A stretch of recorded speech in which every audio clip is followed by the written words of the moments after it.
Who's that? Commander Claw. Who's bad? Commander Claw. Welcome to it. This is every Boros player's dream commander card.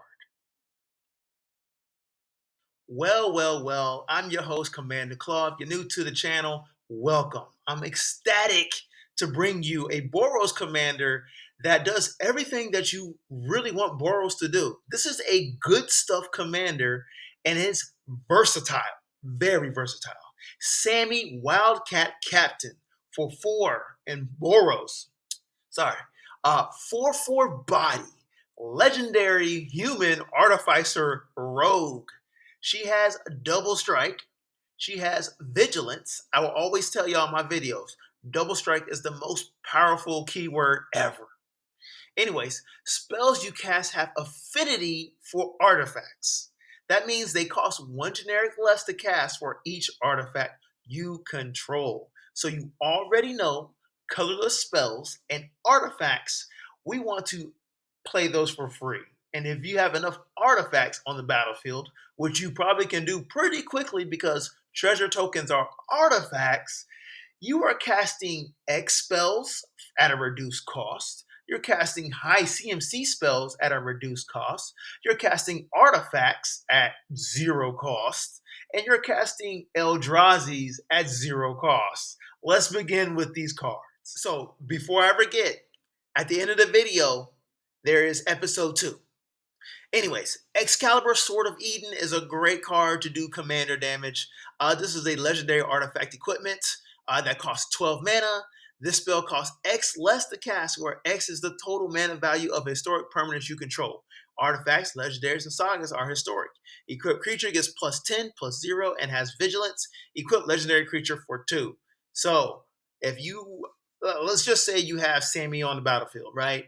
And you already have artifacts on the battlefield. So they cost less for the affinity cost, then add or reduce the amount of the CMC for Excalibur with the each, my God, of the historic permanent. That's crazy right there. So you could essentially cast this for nothing. Then equip this to Sami just for 2 mana. Wow. She has double strike. So she would be a 14/4. If she deals damage to an opponent and they take 14 to the face, that's 2 times for double strike. That's 28 commanded damage. Game over. Now, before y'all get carried away just by boosting her power, remember she has vigilance, but you need to do damage to an opponent. So why not give her haste? Okay. Why not give her flying? Let's talk about Fleet Feather Sandals. For 2 mana, artifact equipment, equipped creature has flying and haste. Equipped for 2. She has double strike, 4/4 body, flying, haste, vigilance. She's got it. So look, this is the boring section. I'm sorry. You got to fix your mana base, and you have to add all the artifact lands. Great Furnace, Ancient Den, Darksteel Citadel, Treasure Vault. The reason why, because they're artifacts, and if they're on your mana base on the battlefield, that's already all. Let's say all 4 of them. That's already -4 for the affinity cost of spells that you have, and it's on the battlefield. So your opponents are not really playing destroy target lands. Well, non-basic lands they are, but not as much as you think. So look, I'm going just for this episode to give you the utility stuff. I know it's not exciting, but this card is really good, and stick around for episode 2 because I got some more bangers for you.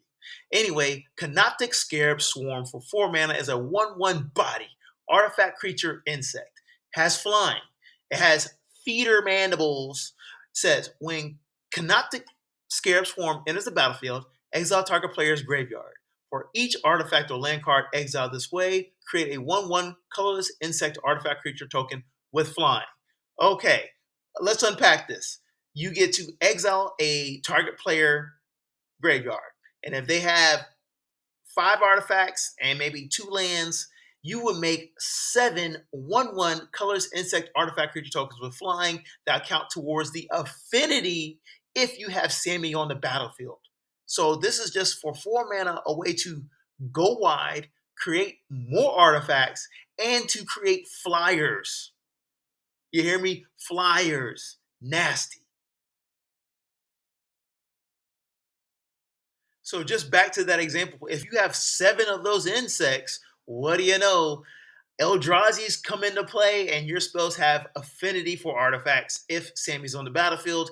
Emrakul, the Aeon's Torrent, is a great representation of these Eldrazi's. I'm not going to talk about them because they're expensive, they're high CMC. You know when they hit the battlefield. If you don't know, they wreak havoc. They pretty much win the game every time. There are spells that can stop them, but it takes a whole team effort to get rid of Eldrazi's. Just look at it. It's a 15/15. Says the spells can't be countered. It says when you cast a spell, take an extra turn after this one. Has flying, protection from spells that are 1 or more colors, Annihilator 6. When it's put into a graveyard from anywhere, owners, like, my God, that's what Eldrazi's do. I can't believe I read it when I said I wasn't going to read it. Thank you for making this far in the video. Stick around for episode 2 because I got more bangers for you, more good cards.